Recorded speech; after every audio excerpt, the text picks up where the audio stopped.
안녕하십니까. 제주소리 김봉현 기자입니다. 코로나19로 어수선한 시기입니다. 민족명절 한가위를 맞아 모처럼 가족, 친지들과 따뜻한 시간을 보내야 합니다만 올해는 여의치 않습니다. 아무쪼록 지혜로운 추석 명절이 될 수 있게 모두의 정성과 관심을 모아야 하겠습니다. 오늘은 민주당 제주도당위원장이시죠. 추석 명절을 맞아서 제주소리가 송재호 국회의원을 초대해 특집 대담을 마련했습니다.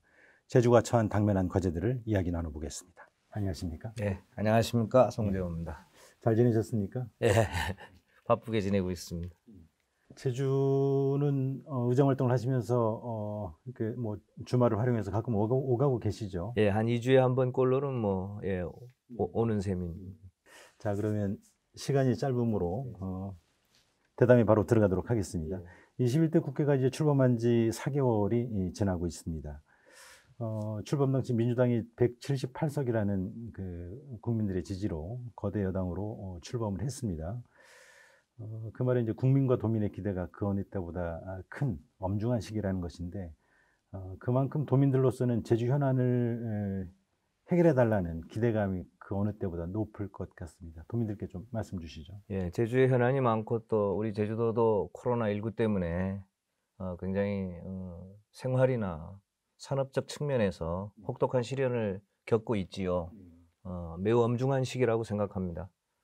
국회가 할 수 있는 것이 사실은 입법을 통해서 제도적으로 뒷받침하고 또 그것에 예산을 반영하는 일들을 우리가 할 수 있는 건데 크게 이 제주도는 거대 주제들입니다.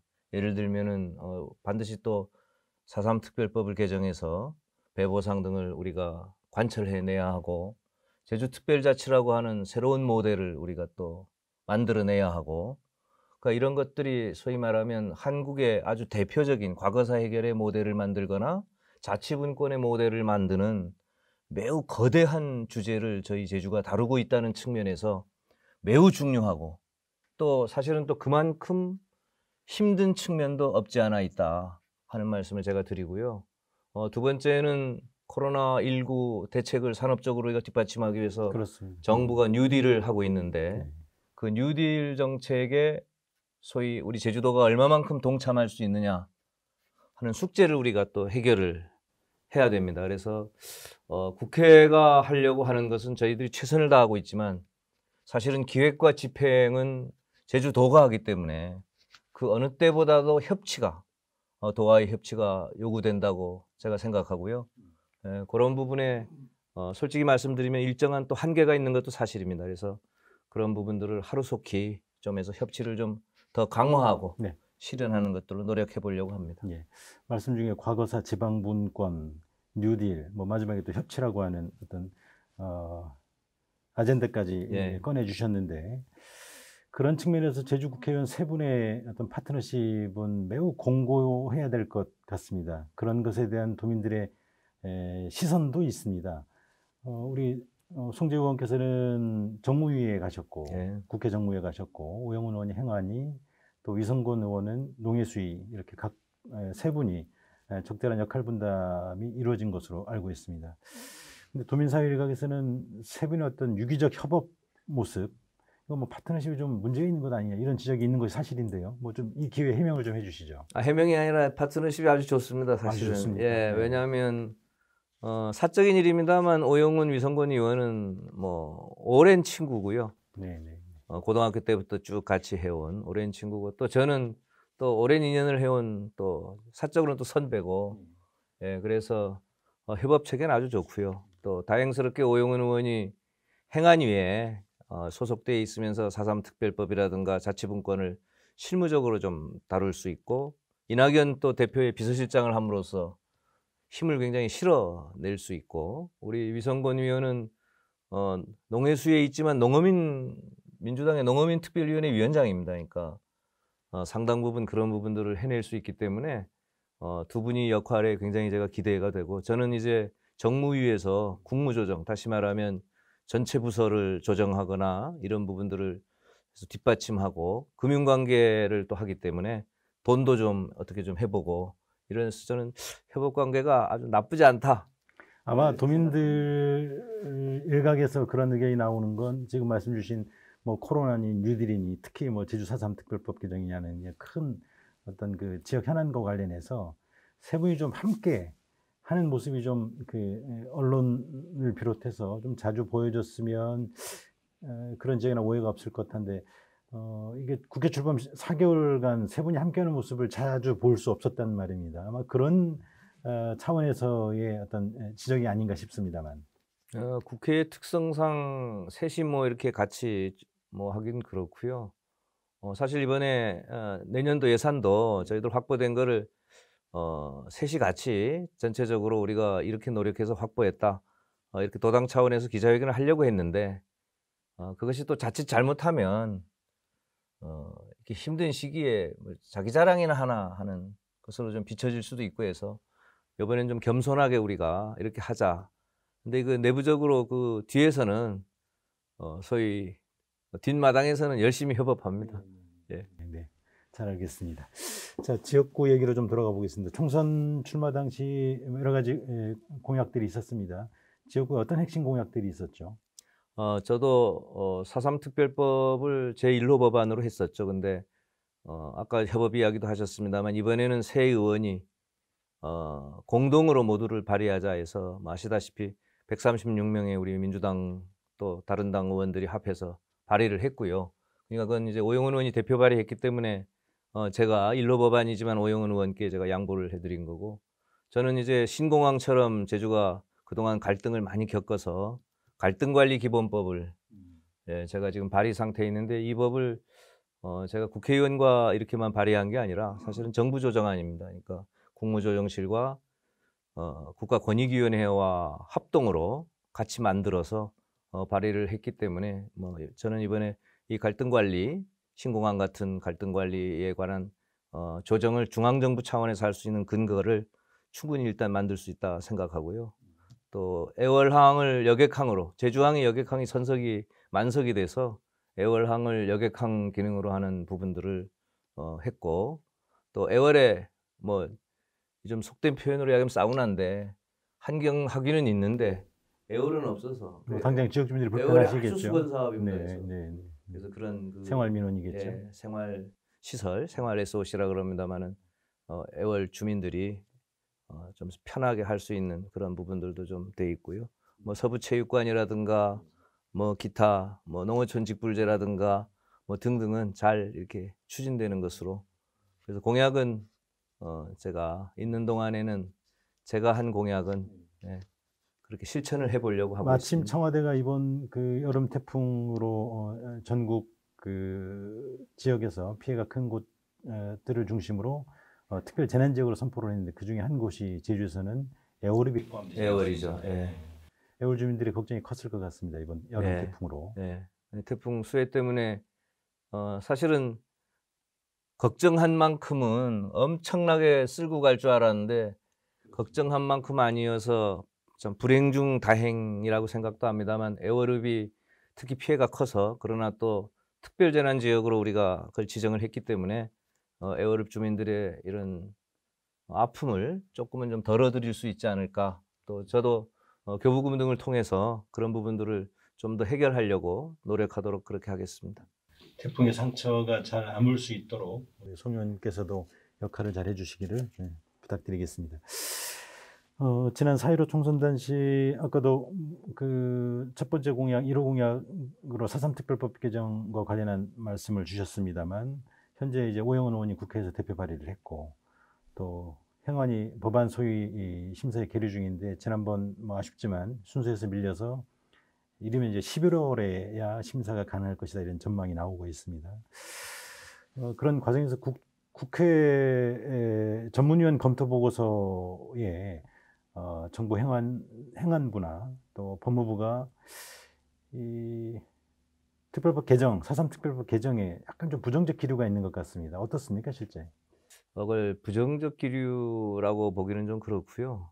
저희들 일단 그걸 민주당 당론 법안으로 우선 하려고 했는데 당론 법안으로도 충분히 할 수 있는 상황이었지만 우리가 그러나 이거는 4.3이라고 하는 특수성상 이걸 좀 알리고 전국화시킨다는 의미에서 좀 의원 발의로 이렇게 모아서 하자 해서 종전에는 각자 의원들이 다 발의했습니다. 뭐 강창일, 오영훈, 무슨 위성권, 권은희, 박광원 이런 식으로.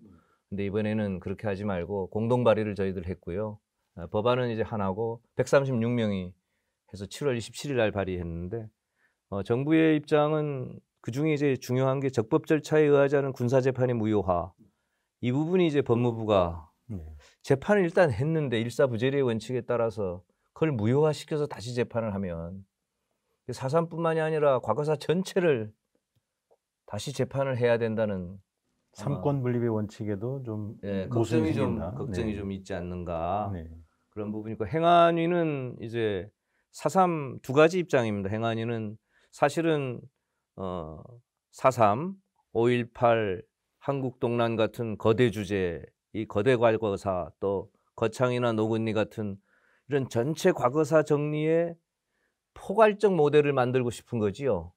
이걸 하나의 수로 가야지 행안부는 여러 개로 해서는 곤란하다는 게 정부 입장인데 그러나 4.3의 경우에는 특별법에 의해서 개별 입법을 해도 의원 그걸 입법적으로 해결하면 그거는 받아들이겠다. 그러니까 부정적이라기보다는 일종의 타협, 좀 이선에서 좀 톤 다운을 시키거나 또 어떤 기준을 만들자는 데 있어서의 의견을 하나로 만들어가는 과정이다 이렇게 해석을 해주시면 좋을 것 같습니다. 타협하는 과정, 조율해가는 과정, 합을 맞춰가는 과정이다 이런 말씀. 하자는 데는 다 동의하고 있습니다. 큰 틀에서는 그렇다는 것이죠.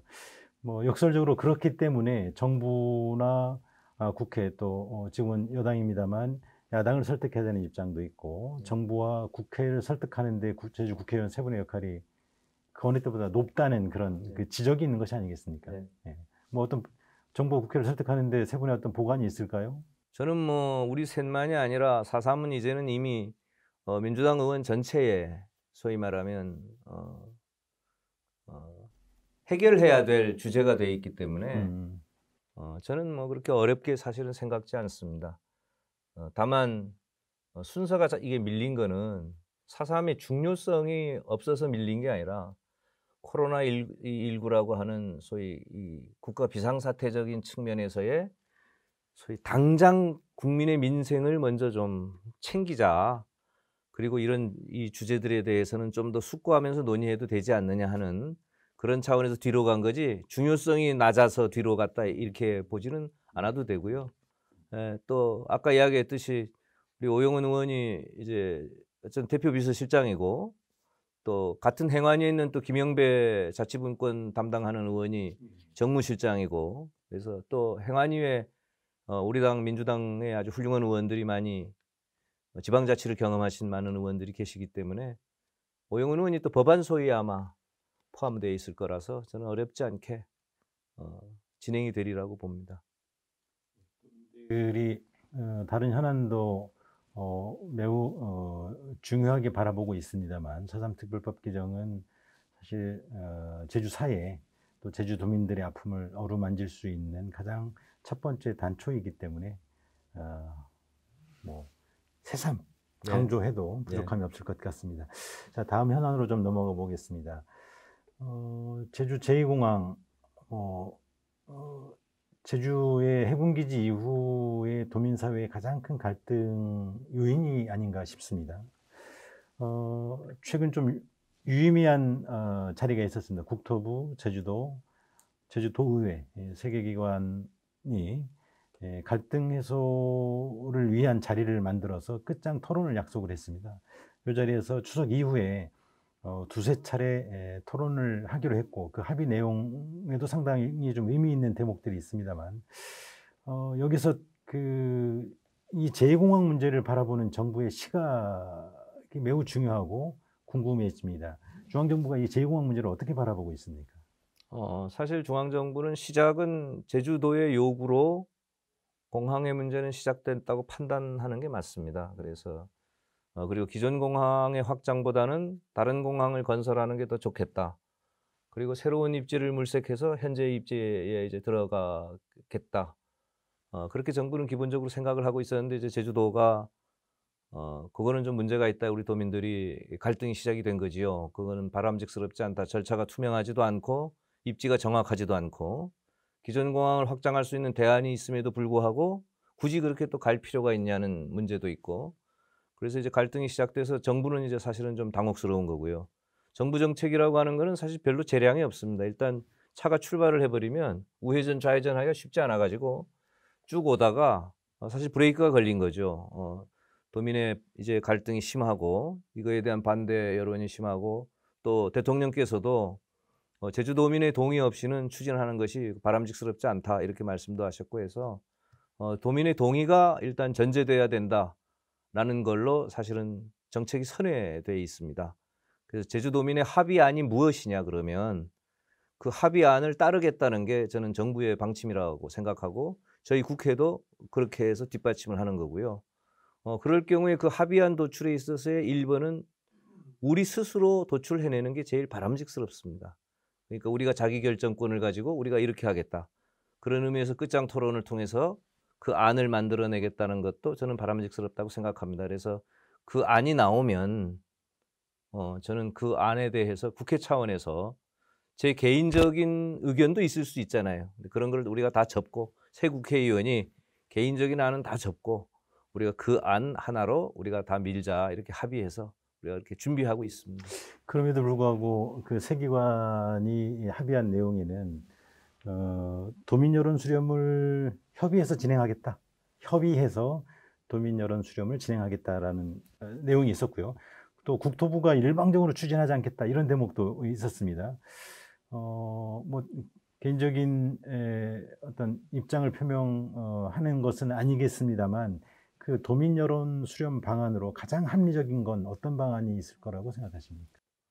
사실은 우리는 이 대의 정치를, 소위 대의 정치라고 하는 거는 우리가 의회를 만들어서 주민의 의견을 대표하는 게 대의 정치인데, 대의 정치를, 직접 민주 정치를 하는 나라가 아니라 대의 정치를 하는 나라입니다. 그래서 사실은 도의회가 결정을 하면 그게 도민의 여론으로 봐도 무방합니다. 대의 정치에서는. 그러나 그게 좀 부족하다, 그게 좀 지나치다, 이럴 경우에 우리가 직접 민주적 방법을 선택하는데 이게 주민투표죠. 그 주민투표 방안을 우리가 할 수 있는데, 주민투표도 사실은 문제가 없는 게 아닙니다. 그럼 예를 들어 51대 49면 그러면 하는 거냐? 그 도대체 몇 %까지가 주민이 그 합의로 보느냐는 데 대한 기준이 있는 건 아니거든요. 괜히 주민투표 방안이 있을 수 있지만 그 기준을 만들어야 하고, 또 주민투표가 여의치 않을 경우는 또 제3의 방식으로 쓰는 것들이 여론조사지요. 다수의 여론조사를 통해서 기준을 만들어서 이제 하는 건데, 그럴 경우 뭐 70%가 넘으면 그걸 뭐 합의안으로 본다, 뭐 이렇게 60%가 넘으면 한다, 이렇게 해야 되는데 그 기준을 정하기도 사실은 쉽지는 않은 주제입니다. 그러나 그런 기준에 이르기까지의 합의를 이번 끝장 토론에서 해내야 되겠지요. 방안과 기준. 그러나 저는 1번은 제주도의회가 결정을 하는 것이 대의 정치에는 맞다고 보고요. 두 번째는 주민투표 방안을 생각해 볼 수 있고, 세 번째는 보완적으로 다수의 여론조사의 평균을 생각해 볼 수 있겠습니다. 예, 잘 알겠습니다. 자, 다음 주제에 넘어가 보겠습니다. 코로나19로 뭐 전 지구촌이 시름을 하고 있습니다. 대한민국, 제주도도 마찬가지고요. 경제 상황이 더불어서 최악의 상황이라는 걱정들이 큽니다. 정부가 이제 이 난국을 타개하고자 그린 뉴딜 확장 재정으로 좀 위기를 좀 타개해 보려고 하는 시도들을 하고 있습니다. 확장 재정이 정부의 방침입니다만, 제주도는 그 내년 예산에 있어서 세출 예산을 대폭 40% 가까이 지금 줄여가는 작업들을 진행 중에 있습니다.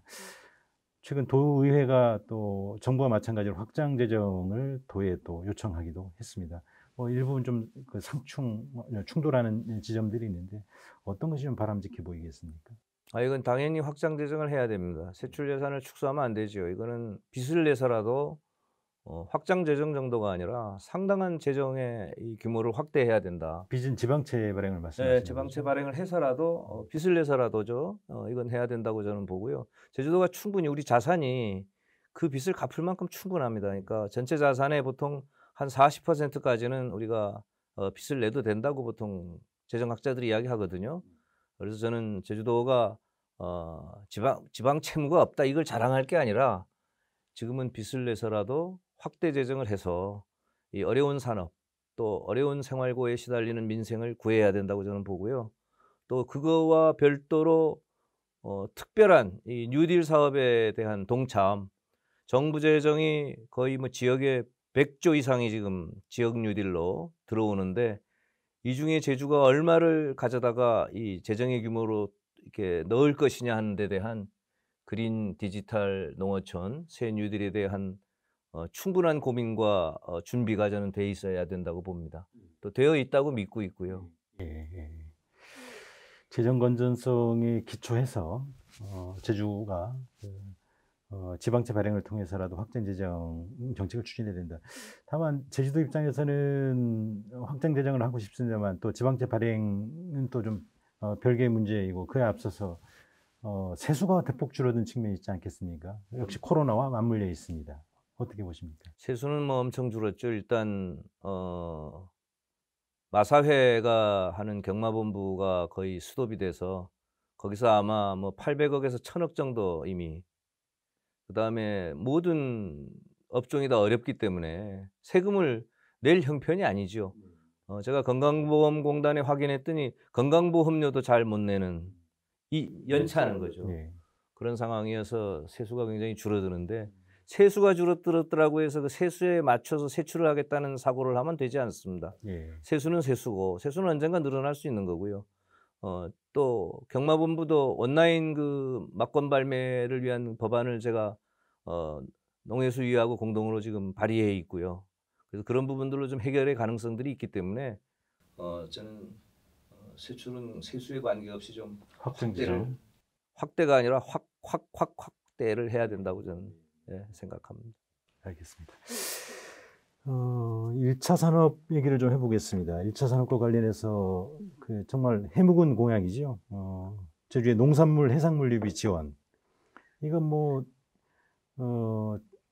농림부는 찬성 입장을 피력한 바 있습니다만 여전히 기재부가 이 사안에 대해서 반대 입장을 표명하면서 지금 뭐 수년째 거의 뭐 한 5, 6년 이상 공전하고 있는 것으로 기억합니다. 그 때문에 이제 제주도의 역할도 중요합니다만 국회에 가 계신 세 분의 제주 국회의원들의 역할이 그 어느 때보다 중요해 보입니다. 농어촌 이 물류와 관련해서는 세 가지가 중요합니다. 하나는 해상물 유비 지원은 제가 볼 때는 뭐 불가능에 가깝고요. 그렇게 물류비를 지원한 사례도 없고 또 기재부 입장에서도 그건 논리적으로도 맞지 않다고 생각하고 있기 때문에 그건 제가 다만 굉장히 그 조건이 불리하지 않습니까? 우리 농어촌이 육지에 비해서 이런 경우는 그 직불제 조건분리 직불제라는 게 있습니다. 그래서 우리가 공익형 직불제를 도입하면서 이 조건분리 직불제를 도입하자고 농림부와 일단 의견을 서로 그게 좋겠다. 그건 이제 논리가 되거든요. 기재부도 그걸 직불제이기 때문에 받아들일 수 있어서 그래서 당장 물류비 부분은 그렇게 일단 해결을 해보려고 또 저는 상당히 그건 해결이 될 거라고 기대하고 또 가능성이 크다고 생각하고 이성근 의원께서 또 열심히 지금 그걸 같이 하고 있고요. 두 번째는 농어촌 뉴딜을 11월에 정부가 추진합니다. 근데 지금 제주도가 그걸 잘 알고 있는지 모르겠는데 이 농어촌 뉴딜에 대한 준비를 제주도가 좀 철저히 해서 이거를 제주도 농어촌이 새롭게 좀 도약할 수 있는 계기로 우리가 삼아야 된다 이렇게 생각하고 있고요. 세 번째는 이 유통의 문제가 사실은 생산만큼 중요한데 이 유통이라고 하는 거는 시간의 문제거든요. 그래서 제가 이 가락동이나 이런 시장의 중개상들에게 물어보면 제주도는 참 이 유통상 그 물류 체계 때문에 그러니까 항공과 해상을 통해서 제 시간에 가락동에 또는 제 시간에 소비시장 이 도매시장에 도착한다는 게 굉장히 부담스러워서 한두 시간 가지고 아마 이 손실과 이익이 좌우되나 봐요. 그래서 저는 이참에 정말 제주와 이 육지간을 KTX로 연결하는 해저 터널에 대해서 우리가 진정한 공론화, 그러니까 제가 뭐 하겠다는 뜻이 아니라 이 물류가 없으면 제주가 죽는데 이걸 개선하기 위한 궁극적인 방법은 그건데 그 부분은 사실은 굉장히 정부 측에서는 뭐 검토해 볼 만한 아니라고 하는 건데 이것에 대해서 공론화 작업을 수년간이라도 우리가 좀 해봤으면 하는 그런 마음이 없지 않아 있습니다. 천문학적 국가 재정이 투입돼야 하는 그 해저 터널 관련한 말씀을 좀 잠깐 언급해 주셨기 때문에 제2공항 또 신항만 여기 해저 터널까지 현실적으로 가능하겠습니까?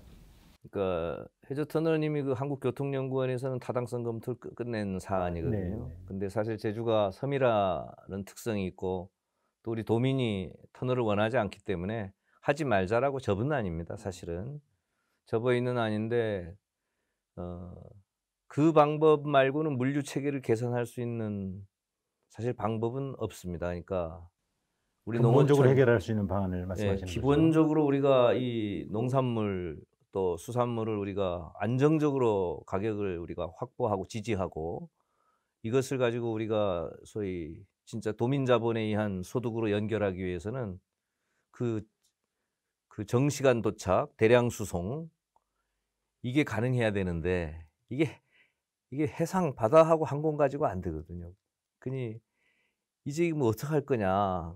그러면 이 상황으로 그냥 그렇게 다른 산업으로 우리가 대체해 가면서 갈 건지 농어촌이 우리의 진짜 산업으로 해서 가야 되는지 이런 부분에 대한 진정한 고민이 원점에서부터 저는 있어야 된다고 보고 그런 의미에서 제주도나 또는 국회나 이렇게 같이 해서 진정한 공론화 작업이죠. 그걸 뭐 올해 하자는 게 아니고 올해도 하고 내년도 하고 내후년도 하고 해서 뭔가 결론을 내야 되지 않느냐. 예, 제주의 농산물 해상물류 비전 말씀을 하시다가 이제 해저 터널까지 의제가 너무 확장된 것 같습니다.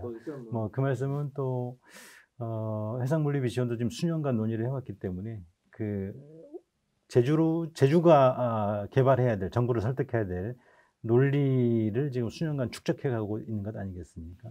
마찬가지로 해저 터널 문제도 뭐 오늘 당장 하자는 말씀은 아니실 테고 우리가 이제 그런 고민을 좀 근본적으로 해가자라는 화두 정도로 받아들이도록 하겠습니다. 도민자치권 확보 방안으로 여전히 도민사회에서 기초자치단체 부활이냐, 행정시장 직선제냐 의견이 분분합니다.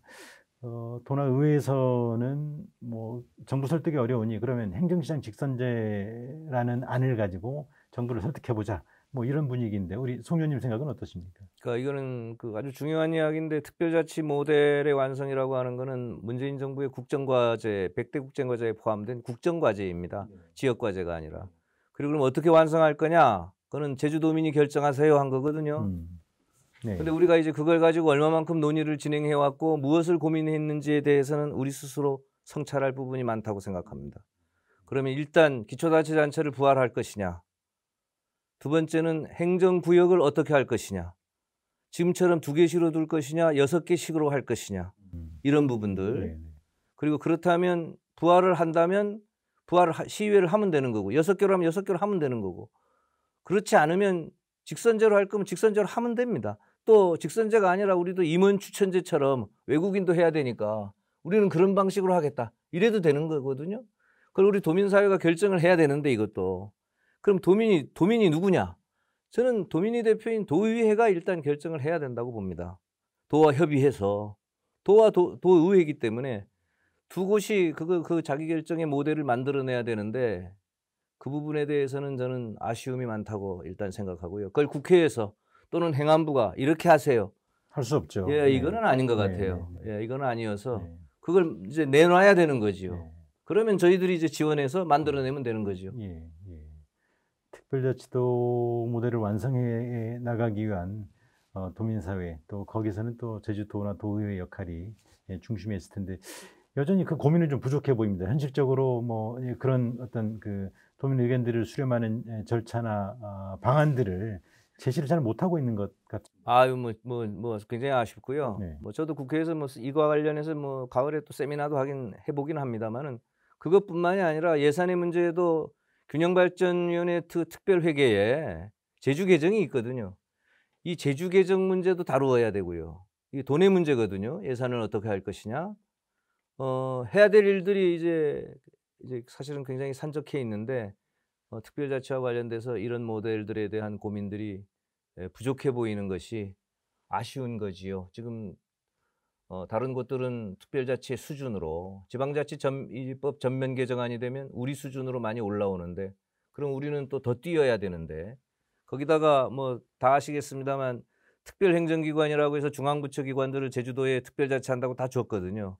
해보니까 이게 영 부족해 보이잖아요. 이제 거꾸로 돌려보냈으면 좋겠다는 여론도 있어서 이 부분도 이제는 어떻게 할 건지에 대한 고민을 진정으로 좀 해야 된다고 생각합니다. 새 옷을 샀는데 맞는 것도 있고 맞지 그렇죠. 않는 것도 있고 그렇죠. 예, 반품을 시켜야 되는데 예. 네. 그래서 특별행정기관 문제는 또 별도로 이 부분은 또 심각하게 해서 돌려보낼 거면 좀 돌려보내서 쉽게 말하면 이 지방도인데 이걸 국도를 다 지방도로 해가지고 제주도 보고 이거 SOC니까 지방비로 하라 그러면 돈 없어 할 수 있겠습니까? 옛날엔 국토부가 주겠다고 했는데 안 주거든요. 이제 국도로 가져가라 해야 될 거 아니에요. 이런 부분들을 우리가 어떻게 해야 될지 이제 고민을 좀 해야 될 것 같습니다. 그런 측면에서는 이제 국회의원 세 분이 도지사와의 소통이 매우 중요해 보입니다. 좀 전에도 말씀 중에 문득 제주도가 이런 사실을 알고 있는지 모르겠습니다. 만이라는 발언이 계셨는데 이런 기사하고 뭐 평소에 자주 통화하시거나 만나고 계십니까?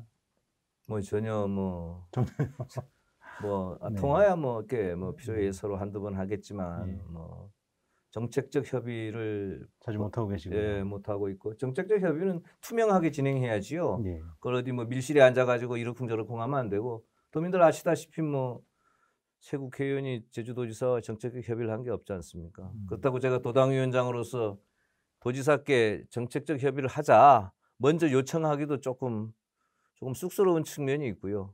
왜냐하면 어쨌든 집행의 책임, 기획 집행의 책임이 도에 있기 때문에 그건 도가 먼저 우리 보고 협의를 하고 이렇게 좀 도와줬으면 좋겠다는 게 순서인 것 같습니다. 뭐 자연스럽게 원희룡 지사 얘기로 주제가 넘어가고 있습니다. 2018년 지방선거 당시 무소속으로 원 지사께서 재선에 성공했습니다. 당시 재선 직후에 도민만 바라보겠다고 민선 7기 출범 당시에 도민께 그렇게 얘기를 드렸고요. 또한 무소속 정치인으로서 도지사로 선택을 받았는데 이 이후에 어떤 정치적 선택에 변화가 있을 경우 도민서에 미리 알리고 의논드리겠다고 했는데 사실은 그런 과정이 잘 지켜지질 못했습니다. 현재 지금 국민의힘 최고위원으로 이제 활동을 중앙정치 무대에서 활동도 하고 있습니다. 그러다 보니까 이제 도민사회에서는 도백으로서보다 중앙정치인으로서의 활동에 무게중심이 더 가 있는 것 아니냐 이런 지적이 사실 있습니다.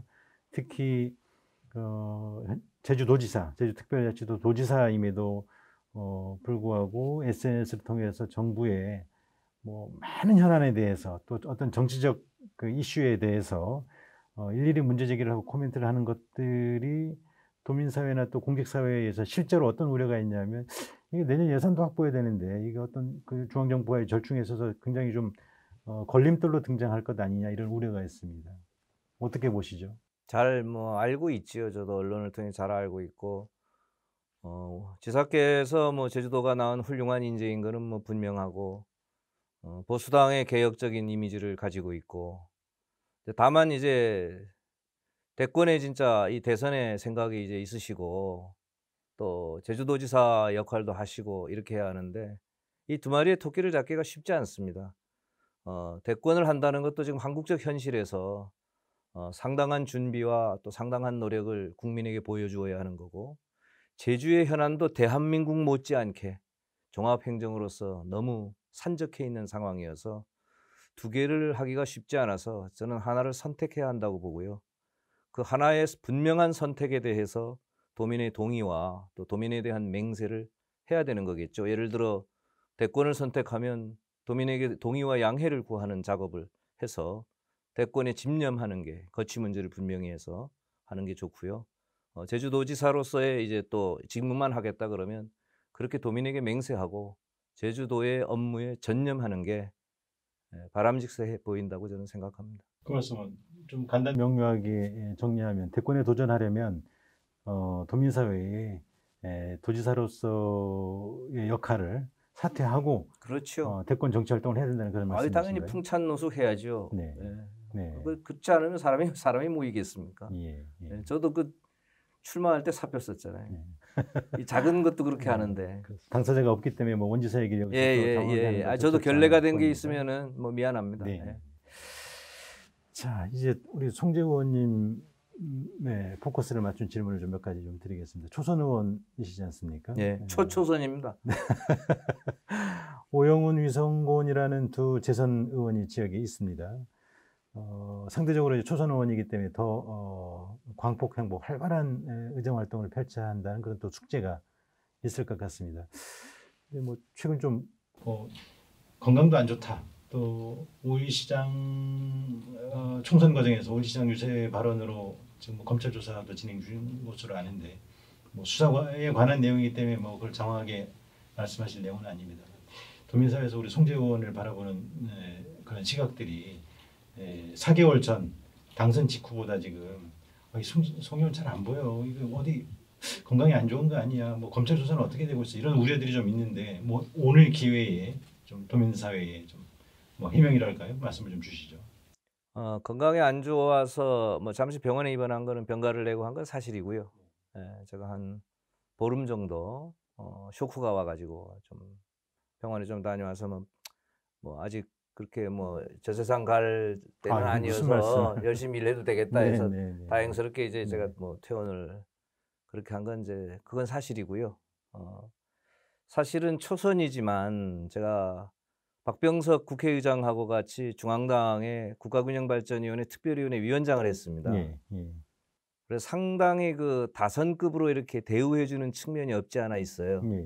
근데 사실 그럴수록 국회에서는 더 초선다워야 상당히 발언도 부담스럽고 또 여러 가지 부담스러운 게 많죠. 그래서 매우 발언을 자제하고 뒤에서 좀 뒷받침하는 역할을 많이 하고 있다. 제가 이렇게 말씀을 드리고요. 다만 균형발전위원회를 행정위원회로 만든다든가 특별회계를 개편해서 혁신도시회계를 만든다든가 또 우리 신공항 같은 부분을 중앙정부 차원에서 뒷받침하기 위해서 갈등관리기본법을 정부와 함께 제정한다든가 이런 아주 중요한 활동들은 제가 해내고 있고요. 그런 부분들은 제가 일로서 도민 여러분들께 그건 제가 이렇게 입증 그걸 기대에 부응하도록 하고요. 또 하나는 이제 질병관리청이 생겨나지 않습니까? 제주도는 지금 의료보건군이 서울 권역으로 돼 있어서 질병관리센터가 서울에 소속되게 됩니다. 그럼 제주도민이 예를 들어 코로나 같은 데 걸리면 서울 권역에서 치료를 받아야 되는 모순이 생겨나요. 그래서 제주도는 특수한 영역이기 때문에 여기는 별도의 질병관리센터를 설치해달라.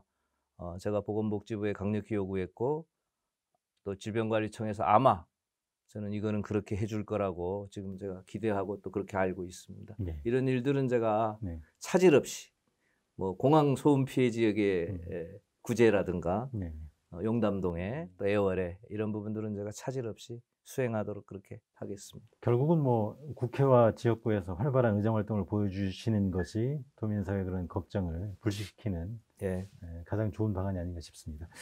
말씀 중에 균발위원장, 균발이 국가균형발전위원회 얘기가 잠시 언급이 계셨는데 균발위원장을 지내시지 않았습니까?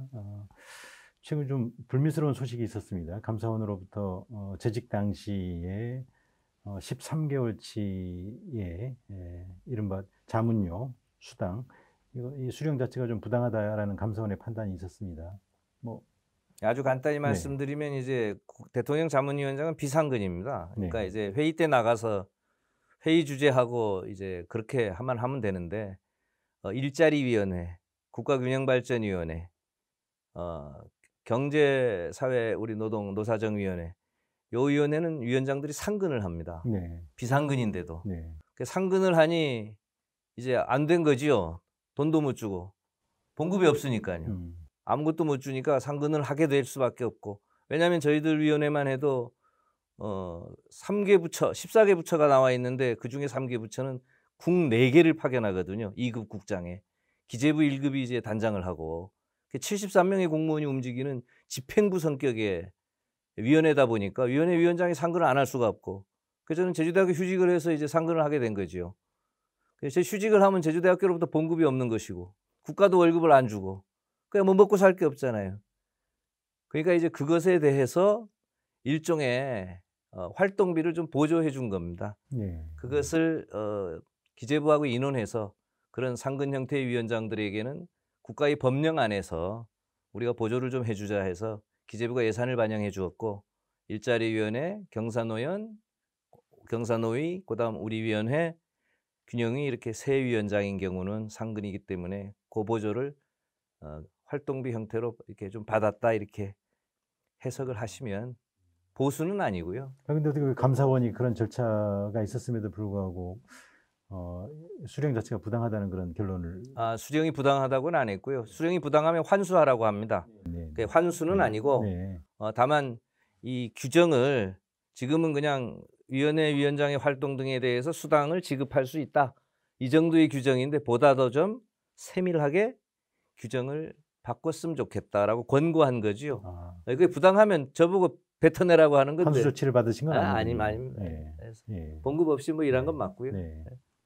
뭐 관련해서 또 지역 그 야당에서는 또 뭐 이 건으로 해서 총선 당시에 우리 송재호 후보 당시의 발언이 무보수로 임했다라고 하는 발언 자체가 허위사실이라는 또 뭐 그런 그 문제 제기도 있었습니다. 예, 어쨌든 그것은 절차상 뭐 환수 조치까지는 아니고 예. 내부에서 협의를 거쳐서 지원이 됐던 거군요.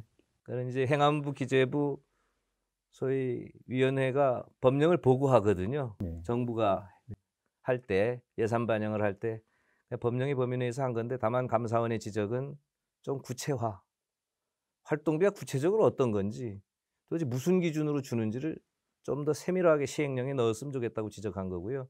그걸 부당하게 줬다고 하면 그건 당연히 돈을 거꾸로 내라고 했을 때는 그건 아닙니다. 잘 알겠습니다. 그 오일장 유세 발언으로 검찰 조사는 뭐 다 받았습니다. 다 받으셨습니까? 마무리되신 겁니까? 이제 소위 말하면 조사 과정은 마무리된 거죠. 검찰이 이제 결론만 기다리면 되겠네요. 됩니다. 뭐 오늘 이렇게 그 어려운 질문을 좀 연거푸 드려야 하겠습니다. 지난번 총선 직후에 저희하고 대담을 나누면서도 향후 정치 일정과 관련해서 도지사 출마설에 대해서 제가 여쭤봤을 때 그 국회의원으로서의 책무가 나의 책무라고 생각한다라고 말씀을 주셨고, 도지사 출마설에 대해서는 선을 그으셨습니다. 근데 그 이후에도 여전히 뭐 송재호 의원이 차기 도지사에 출마할 것이다, 이런 그 소문이 지역 정가에 계속 나돌고 있는데요. 좀 어떻게 마침표를 잘 찍으셔야 할 것 같습니다만 입장이 어떠십니까? 뭐 생애 마침표라는 건 있을 수 없고요. 다만 그 후에 또 변화된 게, 제가 이제 더불어민주당의 도당위원장이 되었습니다. 도당위원장이라는 자리는 도지사를 지향해서 소위 말하면 당원을 모으고 도민의 뜻을 모으는 자리가 아니라 지방선거와 대선을 승리하기 위해서 일종의 지원하고 소위 말하면 협업을 책임지는 자리입니다. 그 지방선거에 승리하는 위해서 협업해야 되는 사람이 야전사령관이죠. 작전사령관이 출마하겠다 해서 되겠습니까? 말도 안 되는 소리죠. 그래서 저는 우리가 좋은 후보를 발굴하고 그 후보를 중심으로 민주당을 뭉치게 하고, 또 거기에 또 민주당과 뜻을 같이 할 수 있는 도민들을 함께해서 지방선거에 있어서의 지방 권력을 교체하는데 최선의 노력을 다하려고 합니다. 알겠습니다. 추석을 앞두고 좀 뭐 여러 가지 좀 곤란한 질문도 드렸습니다만 도민사회에 이렇게 좀 명쾌하게 소명하는 것이 또 역할이라고 생각을 해서 양해해 주시기 바랍니다. 자, 추석 연휴를 맞고 있습니다. 추석 명절을 지냈습니다만 이 어려운 시국에 맞고 있는 명절이다 보니 도민사회에 좀 각별한 인사를 좀 전하셔야 될 것 같습니다.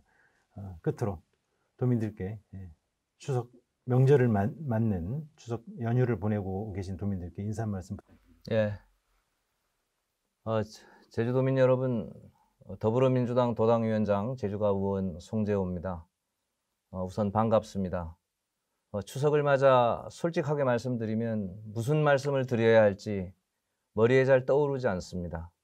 다만 태풍도 겪고 코로나19로 인해서 혹독한 시련, 또 정신적으로는 굉장한 우울을 겪고 있다고 생각합니다. 저 자신도 그렇고요. 그래서 우리가 또 이 시련을 국민과 함께 반드시 우리가 함께하면 또 이겨낼 수 있다는 그런 용기도 함께 하고 있다고 생각합니다. 이번 추석은 가족이 다 만나서 즐겁게 이야기하고 지난 또 정도 나누고 이런 추석은 못 되더라도 마음은 늘 함께하고 함께 북돋우고 또 함께 미래를 향해서 희망을 갖는 그런 추석이 됐으면 좋겠습니다. 골이 깊으면 산이 높다고 합니다. 저는 이런 혹독한 시련이 우리의 미래를 또 밝게 할 수 있는 새로운 계기가 될 수 있다고도 믿고 있습니다. 늘 도민 여러분들과 함께 그러한 희망찬 미래를 만들어 가는데 한 미랄이 되도록 애쓰도록 하겠습니다. 아무쪼록 마음이라도 함께하는 즐거운 그런 추석이 되기를 진심으로 바랍니다. 고맙습니다. 예, 도민 여러분, 독자 여러분, 오늘 대담 어떻게 보셨습니까? 코로나19로 그 어느 때보다 어려운 추석 명절과 연휴를 보내고 계실 텐데요. 나와 가족의 안전이 지역사회와 또 국가의 안전으로 직결되는 만큼 방역과 위생관리에 끝까지 힘을 모아야 하겠습니다. 제주 국회의원 세 분들에게도 당근과 채찍으로 제 역할을 다할 수 있도록 관심과 성원을 끝까지 보여주시기를 당부드립니다. 여기서 오늘 대담을 마치겠습니다. 나와주신 송재호 의원님, 시청해주신 도민 독자 여러분, 감사드립니다.